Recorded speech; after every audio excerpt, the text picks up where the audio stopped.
antes de mais nada, agradecer ao gentilíssimo convite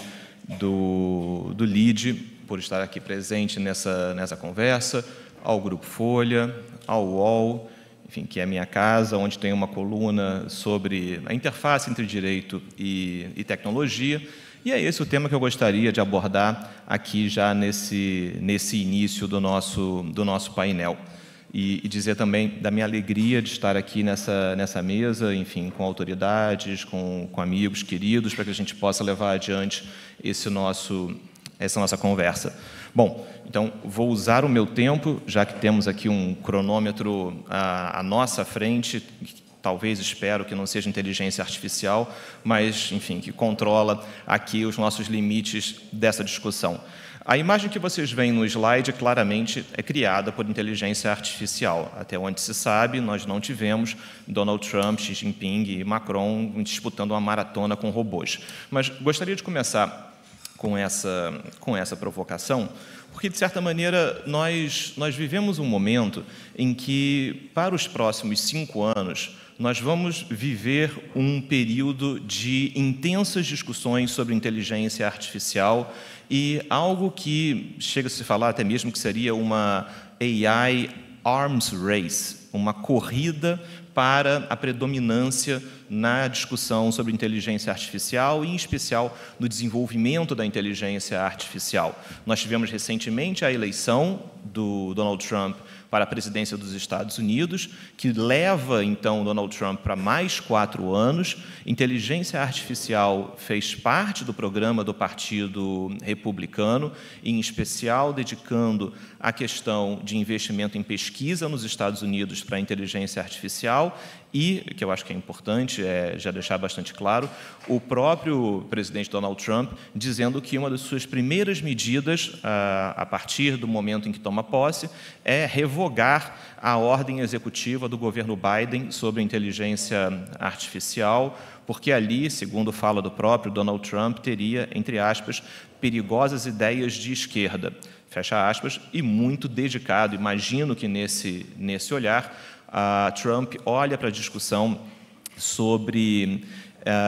discriminação algorítmica e, sem dúvida, discussões ligadas ao uso de inteligência artificial para moderação de conteúdo em redes sociais. E já vou voltar ao tema de redes sociais, porque é um tema, de certa maneira, secreto nesse nosso painel. Estou usando um marcador de 5 anos, porque o Plano Plurianual Chinês diz que, até 2030, a China terá a predominância global no campo da inteligência artificial. Então, esse marcador de 2030 nos parece especialmente importante, porque, de um lado, nós temos a China de forma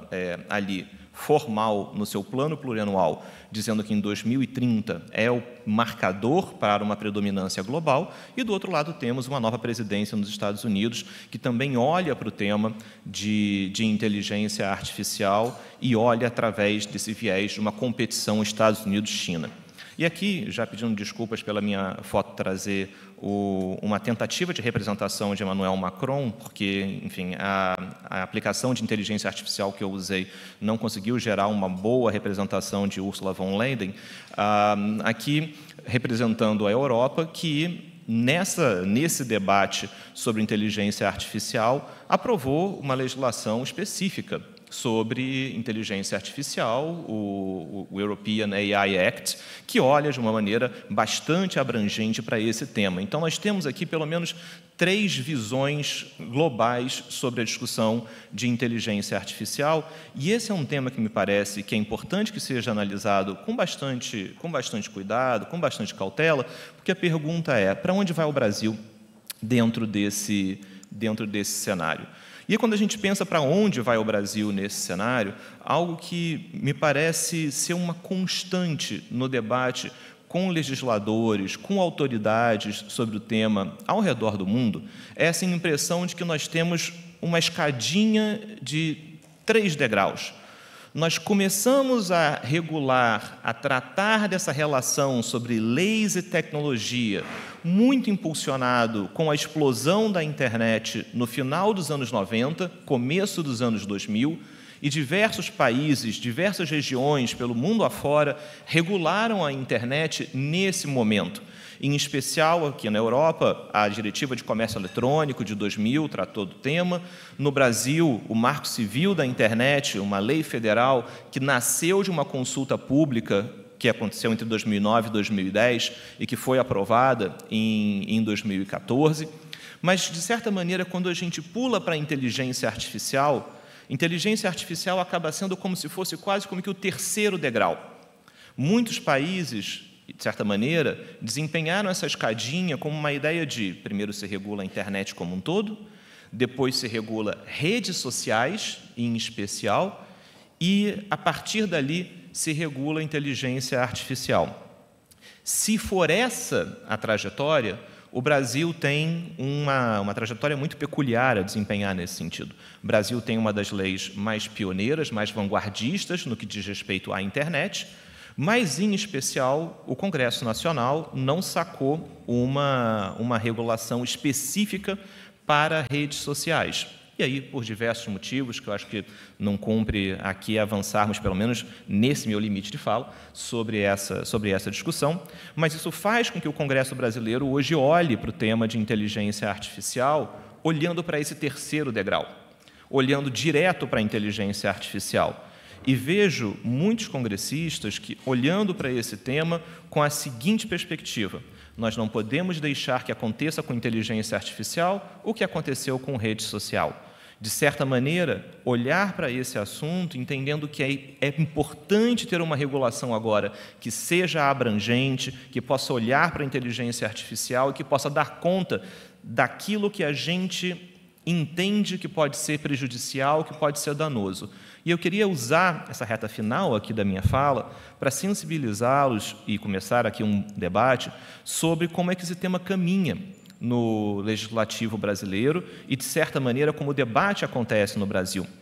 Existe um projeto de lei no Senado Federal, que é o PL 2338, atualmente de relatoria do senador Eduardo Gomes, numa comissão temporária dedicada à inteligência artificial, que se encontra bastante avançado. Inclusive, a trajetória legislativa, é preciso dizer, começa na Câmara. Nós tivemos uma aprovação na Câmara do PL 21, de 2020, de autoria da deputada Luísa Canziani.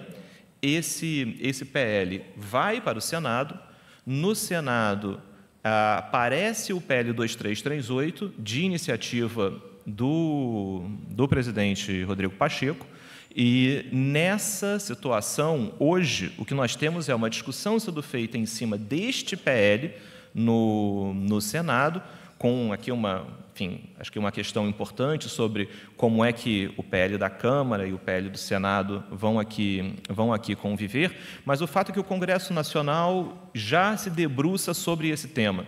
E me parece, eu acho que esse é o fórum dedicado, importante a esse assunto. Seria muito importante que vozes do empresariado, que diferentes setores pudessem se sensibilizar e participar dessa discussão no Senado Federal, em especial porque, diferente do que acontece com a discussão sobre regulação de redes sociais, talvez a discussão de redes sociais interesse muito mais a um grupo pequeno de empresas. Mas, quando a gente fala sobre regulação de inteligência artificial, eu gostaria de enfatizar muito esse ponto. Inteligência artificial não é um setor. Inteligência artificial é uma infraestrutura que alimenta os diferentes setores.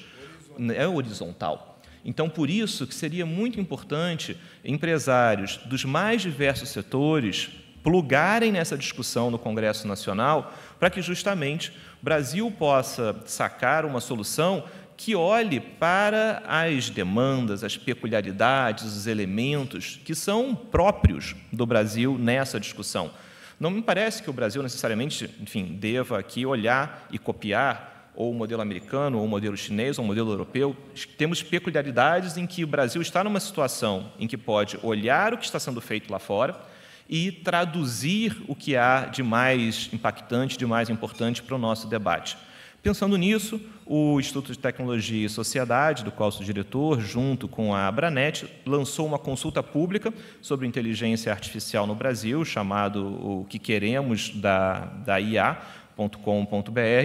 para, de certa maneira,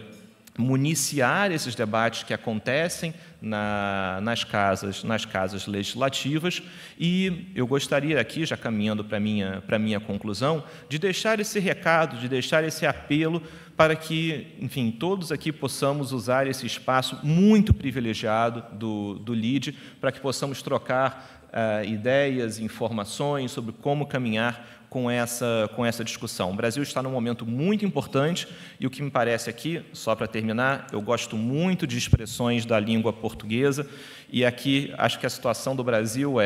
nós não podemos nem ir com muita sede ao pote e terminar com uma legislação muito abrangente que acaba engessando certas visões do futuro, mas aí, fazendo aqui referência a uma expressão que também é muito portuguesa, o Brasil também não pode esperar para sempre e ficar a ver navios, e é sempre muito bom falar da expressão ficar a ver navios em Lisboa, porque a gente sempre faz referência a Junot ali olhando, enfim, os barcos partindo com Dom João indo ao Brasil e deixando ali as tropas francesas a ver navios, ou, enfim, dizem que essa expressão talvez venha daqueles que iam ali ao alto de Santa Catarina, ficar esperando, enfim, a volta do barco de São Sebastião. Enfim, ao que seja para frente, acho que a gente aqui tem que olhar com muita cautela esse momento que o Brasil tem diante de si, de não ir com muita sede ao pote, também de não esperar demais e ficar a ver navios. Bom, com isso, paro por aqui a minha exposição para que possa ouvir os demais colegas, deixo aqui o meu e-mail para contato e seguimos adiante com esse bom debate. Obrigado.